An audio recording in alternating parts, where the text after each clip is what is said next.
പടത്തിന് അതേ സാധനം കിട്ടും.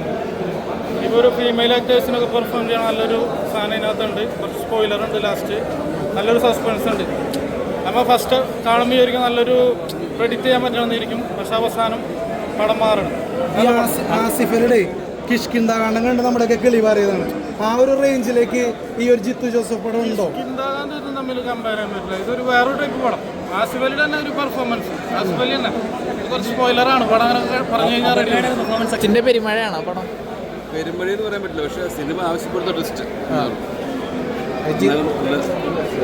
ഒട്ടും പ്രതീക്ഷിക്കാത്ത ട്വിസ്റ്റുകളാണ് വന്നുകൊണ്ടിരിക്കുന്നത്. എക്സ്പെക്ട് ചെയ്യാത്ത ട്വിസ്റ്റുകളാണ്. നമ്മൾ ശരിക്കും ഒരു 5 സെക്കൻഡ് കൂടുതൽ നമുക്ക് സ്ക്രീൻ മിസ്സാകാൻ പാടില്ല സിനിമ കാണുമ്പോൾ.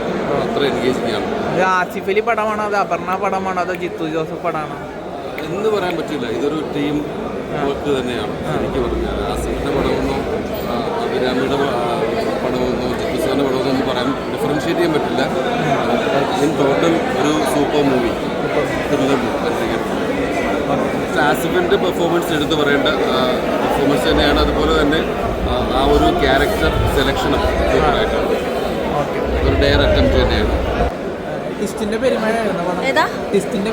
പെരുമഴ എന്നൊന്നും പറയാനില്ല, പക്ഷെ ലാസ്റ്റ് ട്വിസ്റ്റ് ഭയങ്കര ട്വിസ്റ്റ് ആയിരുന്നു. ബാക്കിയൊക്കെ ട്വിസ്റ്റ് ഉണ്ട്, ട്വിസ്റ്റ് തന്നെയാണ്, പക്ഷെ അങ്ങനെ പെരുമഴ എന്നൊന്നും പറയാനില്ല.